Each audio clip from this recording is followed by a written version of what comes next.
All right, now to our headline guest for the night. I'm joined by the opposition leader, the Honourable Peter Dutton. Peter Dutton, thank you for your time. Obviously, sport's been on our minds this week. Of course, we had the Matildas over the weekend, heading, of course, to the semi-finals in Sydney tomorrow night against England. Meanwhile, you've just announced the Coalition is backing $500 million of community sporting infrastructure. Now, what are we talking about here? I presume better facilities at the grassroots level? Certainly the case, Peter. So our announcement is $250 million that we believe can help local clubs like the one that I'm at now, where girls are getting changed in the car park. They don't have shower facilities, adequate toilets, etc. And we think the state and territory governments could match that. And also we're asking that a contribution of 20% be made from the clubs as well. I just think given the level of participation that we're seeing and that we've seen over the last couple of years of young girls going into not just soccer but cricket and tennis and every other code and sport, I don't think the facilities have kept up. And I just think the days of believing that it's acceptable that young girls will get changed in the car park or go into the toilets where the boys are, that's not acceptable. So I think this is a sort of a great tribute, if you like, to the success of the Matildas and the Diamonds and the Ashes team in the UK.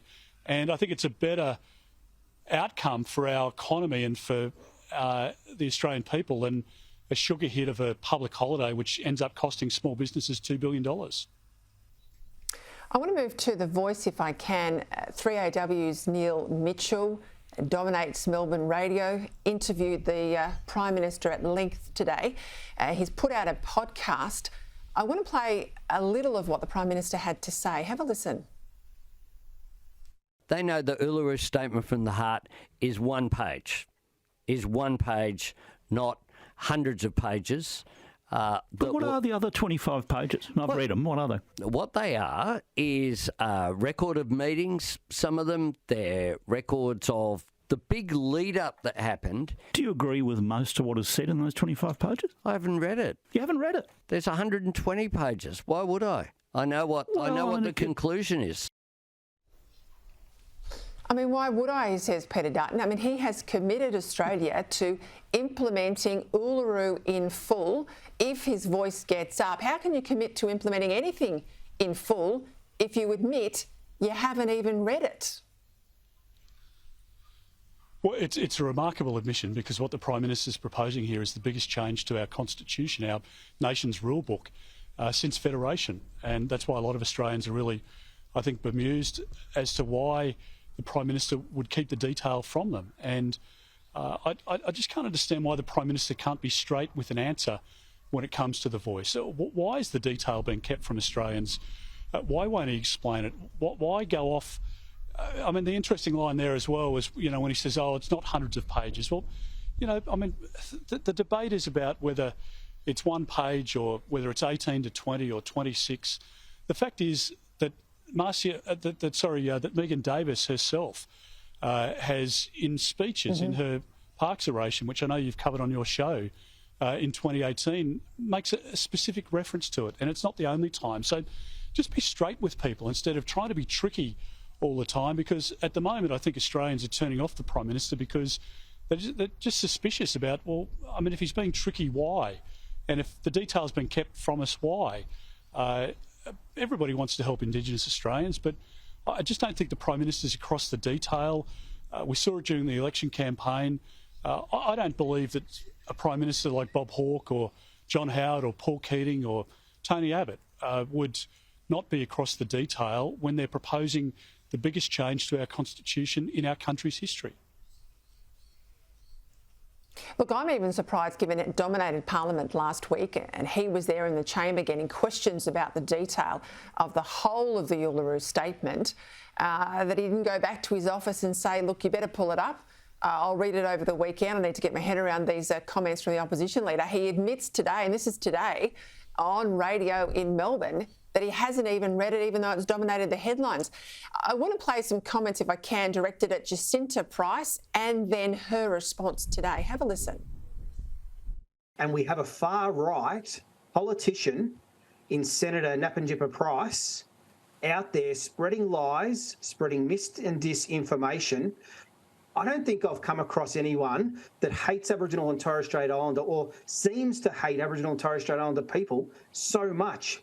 I mean, what can I say? I mean, I'm used to, you know, powerful Aboriginal men personally attacking me when they feel like they're on the back foot. And evidently that is where Mr Stewart is at.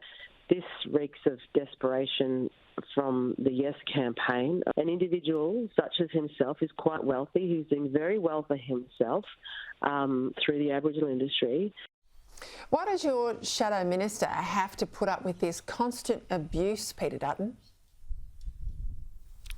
Well, it's obscene, and for all of these people who, on the left, preach tolerance and then criticise a different view from theirs, it shows the hypocrites that they are. And it's hard to imagine an Australian who's more passionate about seeing better outcomes for Indigenous people than Jacinta Price, and she shouldn't be subject to this, and the individual should apologise, and the Yes campaign should apologise as well. I think there are a lot of Australians at the moment who, frankly, don't have a racist bone in their body, but they're sick of being called a racist by some of the advocates. And, you know, this view from Labor and from some of the Yes campaigners that, you know, if people in the suburbs just, you know, hang on long enough, they'll catch up with us, you know, the elites in the inner city, and they'll soon understand what it is that we're talking about in relation to The Voice, and then they'll sign up to it. People aren't stupid, and people aren't going to be spoken to in a condescending way like that. There are millions of Australians who intend to vote no, and good on them, because Australians want practical outcomes for Indigenous people. They want to see a better life for them, but they aren't going to be conned by the Yes campaigners and, you know, the personal abuse that's been thrown at Jacinta Price and Warren Mundine and others, and many in the Indigenous community who aren't supporting The Voice. I think it's an outrage. He's called you a conspiracy theorist. You're in good company. He's called me one as well, but you're not a conspiracy theorist, are you, Peter Dutton? No, I just stick to the facts, and the facts for our Prime Minister are inconvenient. And if he doesn't get across the detail and he doesn't understand the facts, then I think Australians will see through it. He's either not up to the job or it's convenient for him not to know the detail. He starts off by saying there's only one page, denying the reality. Now he's, you know, suggesting that he knows the pages are there but hasn't read them. I just don't think he can come up with a straight line, and I think most Australians are really shaking their head about the Prime Minister that they see now being a very different person from the one during the election campaign. I'll leave it there, Peter Dutton. Thank you for your time tonight. Pleasure. Thanks, Peter. Thank you.